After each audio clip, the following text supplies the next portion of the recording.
संसद के सत्र देख लेते हैं कि कौन कौन से सत्र होते हैं, किस तरीके के सत्र होते हैं, इस सत्रों के बारे में देख लेते हैं। तब तक आप लोग जरा एक बार जोश बताएंगे मेरे सारे दोस्त। हाउस द जोश, कैसे है जोश? हाउस द जोश, जिंदा हो कि नहीं? देखो मैं आपके साथ इतनी देर से नॉन स्टॉप बोले जा रहा हूं, एकदम एनर्जी में कहीं गिरावट आई नहीं आई ना? एनर्जी एंड तक बनी रहेगी, ठीक है? खूब आप लोग एक हाई सर आंसर देना चाहिए और लाइक से ठोकते चले जाओ यार। क्या बात है, क्या बात है, ये हाई जोश रखो, लाइक शेयर जरूर करो यार, लाइक शेयर करते चले जाओ, अपने सारे दोस्तों तक शेयर कर लो। इतनी देर में 1-2 किलो सर क्लास ले रहे हैं, आ जाओ बच्चों, देख लो, भला हो जाएगा उनका भी थोड़ा, है ना? और आप में से जितने भी दोस्त है ना, अगर आप अनअकैडमी का सब्सक्रिप्शन लेना चाहते हैं तो एक रिक्वेस्ट है मेरे दोस्त, ये कोड लगाओ यार, ये रेफरल कोड है मेरा, इस कोड को अप्लाई करके कोर्स लेना। रेफरल कोड का नाम है LYLIVE। जब भी अनअकैडमी का कोर्स ले ये कोड लगाना, इससे आपको फीस में डिस्काउंट मिलेगा और मैं पर्सनली गाइड करूंगा आपको एग्जाम पास होने तक। कभी भी कोई भी प्रॉब्लम आपकी लाइफ में नहीं आने दूंगा, 1-on-1 गाइड करूंगा, एक दोस्त की तरह, एक टीचर कम दोस्त की तरह गाइड करूंगा। ज्यादा जानकारी चाहिए मेरी टीम से बात कर लो, सब्सक्रिप्शन से पहले मेरे से बात करनी है तो मेरी टीम को बोलना, वो मेरे से बात करा देंगे। नंबर कहां मिलेगा? उसके लिए टेलीग्राम चैनल ज्वाइन करना पड़ेगा। टेलीग्राम चैनल का नाम है अनअकैडमी ललित यादव की पाठशाला। अनअकैडमी ललित यादव की पाठशाला, फिर से बोलता हूं, अनअकैडमी ललित यादव की पाठशाला, उसको जाकर के ज्वाइन कीजिए। वहां पर सारे नोट्स भी हैं, नंबर भी है टीम का, पीडीएफ भी है। अगर कोई पीडीएफ कोई नोट नहीं मिलता, कुछ जानकारी चाहिए तो व्हाट्सएप भी कर सकते हो मेरी टीम को, जो नंबर वहां पर दिया गया है वो व्हाट्सएप पर भी आपको सारे डॉक्यूमेंट्स, पीडीएफ नोट्स आपके पास पहुंचा देंगे, ठीक है? डायरेक्ट कॉन्टैक्ट भी कर सकते हो, उनको बोल सकते हो कि सर से बात करनी है एडमिशन के रिगार्डिंग, तो वो भी करा देंगे। और सब्सक्रिप्शन के रिगार्डिंग जितनी भी जानकारी है वो जानकारी भी दे देंगे।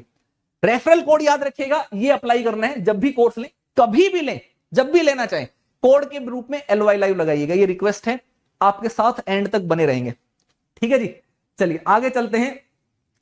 संसद के सत्र, अगर हम बात करते हैं ना संसद में सत्र में को आहूत करना, अब संसद का सत्र ऐसा नहीं है कि अपने आप ही स्टार्ट हो जाएगा, यह राष्ट्रपति को पावर दी गई है कि संसद के प्रत्येक सदन को राष्ट्रपति समय समय पर समन जारी करता है, ठीक है?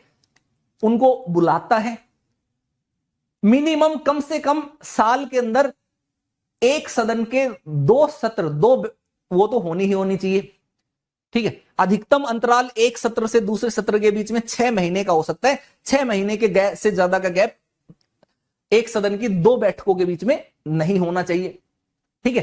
तो इसका मतलब जो संसद का जो सत्र है उसका आह्वान करना, उसको आहूत करना, वो राष्ट्रपति का कार्य है, उसका वो है, ठीक? सामान्यतः वर्ष में 3 सत्र होते हैं, ठीक है जी? 3 अलग अलग सत्र होते हैं। अगर आपने उनका नाम सुना हो तो मैं आपको बता देता हूं, जितने भी हमारे दोस्त हैं। एक तो बजट सत्र होता है फरवरी से मई, एक मानसून सत्र होता है जुलाई से सितंबर, और एक शीतकालीन सत्र होता है नवंबर से दिसंबर, ठीक है? बजट सत्र, मानसून सत्र और शीतकालीन सत्र, ये 3 सत्र आमतौर पर होते हैं। लेकिन कई बार हो सकता है कि कोई एक पूरा सत्र ही ना हो पाए, कोई आपातकालीन परिस्थिति आ गई जैसे कोरोना जैसी, तो उसके बावजूद भी 6 महीने के भीतर भीतर 2 सत्र तो आपको करने ही करने हैं, ठीक है? अब संसद का प्रथम सत्र बैठक से लेकर के 17 के मध्य की समयावधि है, यानी कि जब से शुरू हुआ और जब तक खत्म नहीं हो जाए तब तक उसको सत्र कहा जाता है। मान लेते हैं कि 1-2-2022 को सत्र बुलाया गया और 1-4-2022 को वो सत्र खत्म हो गया, ठीक है? ये आखिरी बैठक थी, ये पहली बैठक थी, इसको बोला जाता है सत्र को बुलाना। और ये मान लेते हैं कि आखिरी बैठक थी तो इसको बोला जाता है सत्रावसान, सत्र खत्म हो गया। इस दौरान जितना काम चल रहा है उसको बोला जाता है कि संसद का सत्र चल रहा है, ठीक है जी? तो पहले दिन जो है वो आप देखना, उसको जब सत्र बुलाया जाता है वो राष्ट्रपति करते हैं।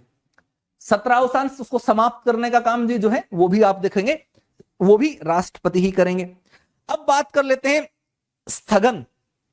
स्थगन का मतलब क्या होता है कि जब संसद में बैठक बुलाई जा रही है, डेली बैठक होती है, मान लीजिए आज के दिन एक बैठक हुई और आज की कार्यवाही खत्म हो गई, तो इसको बोला जाता है कि अब मीटिंग जो है, बैठक जो है वो स्थगित हो गई है, और उसके बाद फिर वो एक जो स्पीकर है ना पीठासीन अधिकारी, वो आपको एक तारीख समय बताएंगे कि अगली बैठक जो है वो कल होगी, 11 बजे प्रारंभ होगी, ठीक है, और दिन भी बताएंगे, सन भी बताएंगे, तारीख के साथ बताएंगे। इसको बोला जाता है स्थगन। क्या आज का काम समाप्त हो गया, अब कल मिलेंगे, या कल छुट्टी है तो परसों मिलेंगे, परसों छुट्टी है तो उससे अगले दिन मिलेंगे, इसको बोला जाता है स्थगन। ठीक है जी। सुबह की 11 बजे, ये ज्यादा आपके लिए ज्यादा जरूरी नहीं है, आपको प्रश्न काल और वो मैं बताऊंगा तो उसमें कर सकते हैं। ठीक है जी। अनिश्चित काल के लिए स्थगन की अगर आप बात करोगे तो वो भी मैं आपको बता देता हूं। जब सदन की एक बैठक को स्थगित करके दूसरी तारीख दी जाती है कि अगली बैठक कब होगी बताया जाता है, उसको बोला जाता है स्थगन। जब एक बैठक स्थगित कर दी गई, आज की समाप्त हो गई, और अगली बैठक के लिए कोई तारीख नहीं दी गई कि अगली बैठक कब होगी, तो इसको कहा जाता है अनिश्चित काल के लिए स्थगन। एडजोर्नमेंट सिंडाई, इंग्लिश में इसको वर्ड जो है वो बोला जाता है, एडजोर्नमेंट सिंडाई। ठीक है जी, ये रहेगा। अनिश्चित काल के लिए स्थगित कर दिया गया है, कोई तारीख नहीं दी गई। अब अनिश्चित काल के लिए स्थगित करने का मतलब ये नहीं कि अब उसकी बैठक कभी होगी नहीं, उसका मतलब ये है कि पीठासीन अधिकारी जब भी आवश्यकता महसूस होगी, जरूरत महसूस होगी, तो बैठक बुला सकता है, किसी भी समय बुला सकता है, बस तारीख निर्धारित नहीं की गई है। ठीक है जी, इसको कहते हैं। ये सभापति और अध्यक्ष के पास, उनके पास होती है, यानी पीठासीन अधिकारी के पास ये पावर होती है। सत्रावसान, सत्रावसान का मतलब क्या होता है कि सत्र पूर्ण हो गया। भैया इस समय जो सत्र का समय था वो सत्र पूरा हो गया। मान लेते जैसे फरवरी से मई का सत्र था, तो फरवरी में प्रारंभ हुआ, मई में खत्म हो गया, तो उसके बाद इस सत्र समाप्त हो गया।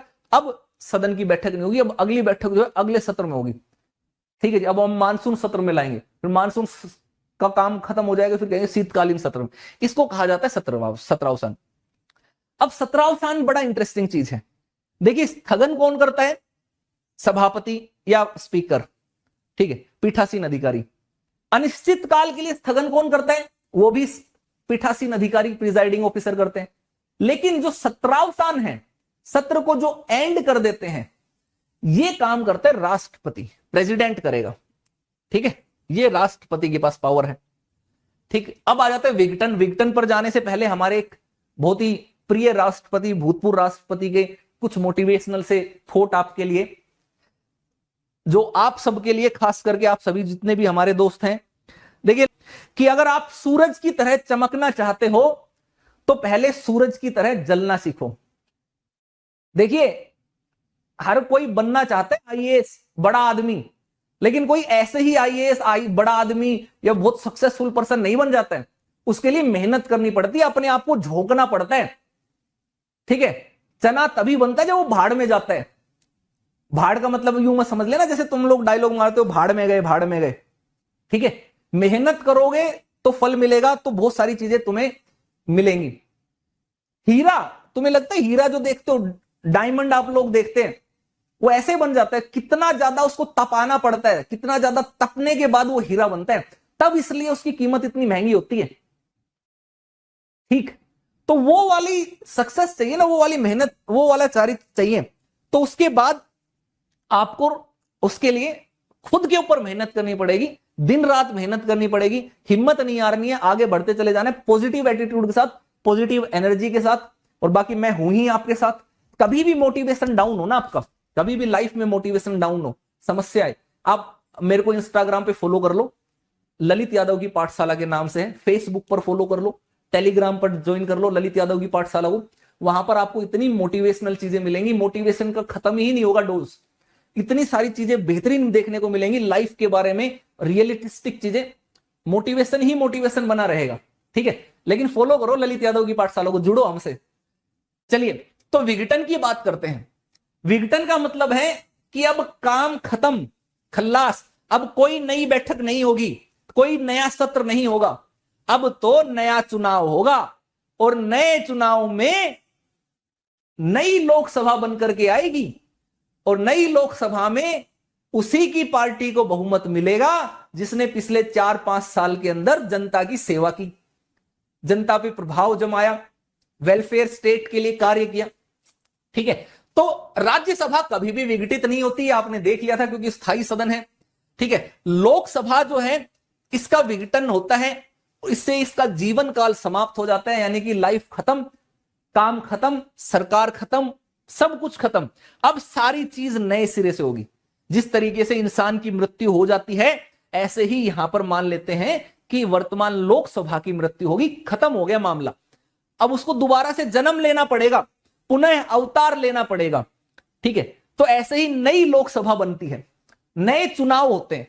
विघटन का मतलब फिर नए ही चुनाव होंगे। अब यहां पर यूपीएससी है ना, आपको फंसा देगा। फंसाएगा कैसे? वो कहेगा कि निम्नांकित कथनों पर विचार कीजिए। और जितने भी मेरे दोस्त यहां पर जिंदा हैं, जीवित हैं, जागरूक हैं, जोरदार जबरदस्त तरीके से अनुप्रास अलंकार का प्रयोग किया गया इस कथन के अंदर वो इस सवाल का जवाब देंगे। निम्नांकित कथनों पर विचार कीजिए। पहला कथन, विघटन के द्वारा संसद के एक सदन की बैठक समाप्त होती है। दूसरा कथन दिया जाएगा, स्थगन के माध्यम से संसद का पूरा सत्र समाप्त हो जाता है। तीसरा कथन दिया जाएगा, अनिश्चित काल के स्थगन का मतलब अब लोकसभा भंग हो गई और नए इलेक्शन होंगे। ये 3 स्टेटमेंट दे दी गई। अब आपको कहा जाएगा उपर्युक्त में से सही कथन चुनिए, कौन से सही थे, और विकल्प दिए जाएंगे। ए 1 सही, बी 2 और 3 सही, सी 1 2 3 सही, और डी तीनों गलत। कमेंट बॉक्स में आंसर बताओ, क्या आंसर रहेगा? जल्दी से आंसर दीजिए। जितने भी जिंदा हैं, जीवित हैं, वो सब लोग आंसर देंगे इसका।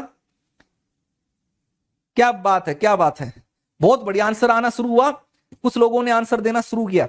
वेरी गुड यार, बहुत बढ़िया। राहुल, सौरव, नेहा, प्रीति, उत्कर्ष, पूजा, मेहरोज, आदिल,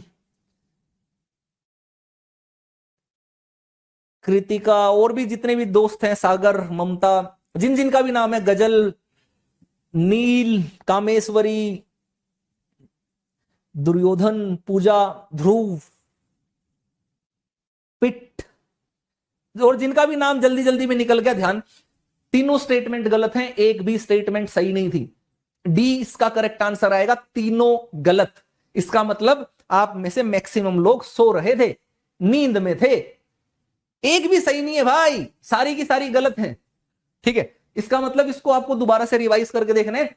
जब क्लास खत्म होगी तो कमेंट बॉक्स करके बताना है कि विघटन क्या होता है, ठीक है, स्थगन क्या होता है, अनिश्चित काल के लिए स्थगन क्या होता है। ये सारे लोग कमेंट बॉक्स में आंसर करके बताएंगे। ये आपका होमवर्क है। पिछले वीडियोस पर मैंने देखा कुछ ही लोगों ने कमेंट किए, सबने नहीं किए, लेकिन जिन जिन ने कमेंट किया उनका नाम मेरे को याद है, आप भी करना, ठीक है। चलिए, अब लोकसभा का विघटन 2 कारण से हो सकता है। या तो उसका कार्यकाल समाप्त हो जाए 5 साल का, या सरकार गिर जाए, है ना। सरकार के पास बहुमत ना हो तो राष्ट्रपति सदन को समय से पहले विघटित करने का निर्णय ले, या सरकार खुद राष्ट्रपति के कहे कि भैया हम इलेक्शन कराना चाहते हैं, समय से पहले 5-6 महीने पहले विघटित करना, कर दो। इन परिस्थितियों में लोकसभा का विघटन किया जा सकता है।